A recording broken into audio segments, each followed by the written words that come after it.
Kokoa daholo ny zanagasikara rehetrarehetra mino fa mila ity adresy ity isika rehetrarehetra indrindra fa ho an'ny vehivavy dia ireo dokotera gynécologue.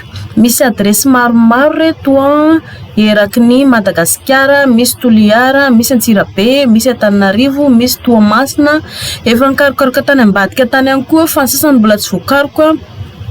Dia anjaranareo raha ohatra ka kaikaiky ilay dokotera dia manantona zareo. Misy nareo zao manontany efa ina ilay gynécologue, ny asan'ilay gynécologue dia dokotera mahakasika ny ao amin'ny tranon-jaza. Dia raha manana olana araky ny ao anatin'ny tranon-jaza zany ianareo dia afaka manantona ny dokotera izay misy eto. Ny dokotera sasany zareo misy tsy manana numéro izy dia tsy maninona zany fa hitanareo fotsiny io adresy misy anazy io, adresy ny trano misy anazy io dia mba anjaranareo zany mijery an'ilay toerana hoe aiza ilay toerana misy anazy. Misy ihany koa nefa zareo dokotera dia hoe mila tsy maintsy mangatakandro zany ianao mialohan'ny ionana aminazy. Dia le manana numéro, dokotera manana numéro zany tsy maintsy antsonareo dia mifanao rendez-vous nareo hoe rovina mety fotoana ohatra dia amin'izay nareo no mandeha makany.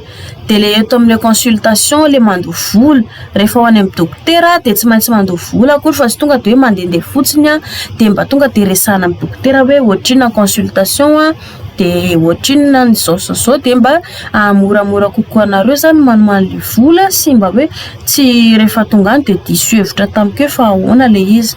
Dia rehefa makany ampitsaby ianareo dia mba miresaka mazava tsara, lazaina amin'ny dokotera daholo ny olana rehetrarehetra. Aza menatra mihitsy mandeha makany amin'ny dokotera hoe tena tsy sahako milaza amin'ity fa ny asan'ny dokotera mitsabo marary ary tsy maintsy tanterahany daholo izay mety hahasoa ny olona marary mandalo ao aminy.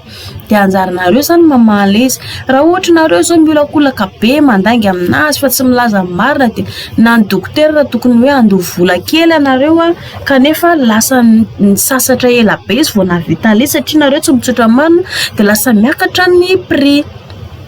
Dia mba hisorohana an'izay zavatra izay dia mba mila miresaka mahitsy anareo ny olana mahazo anareo inona ny ao anaty tranon-jaza olanao.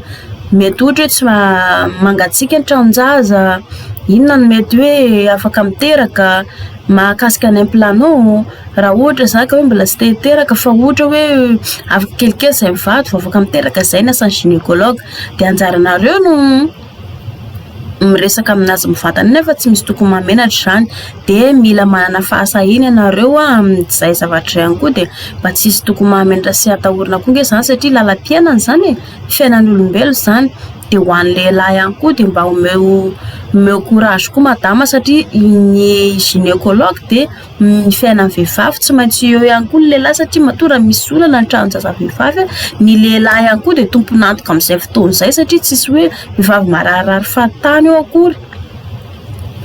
Dia anjaranareo roa no mamaly olana amin'izay fotoana izay. Izay fa mankasitraka anareo manaraka ny vidéo hatramin'ny farany. Raha misy fanontaniana apetra amin'ny commentaire raha sy nareo petraka eto dia soraty any amin'ny message privé fa ho valiana miadana eo any ny momba ilay izy.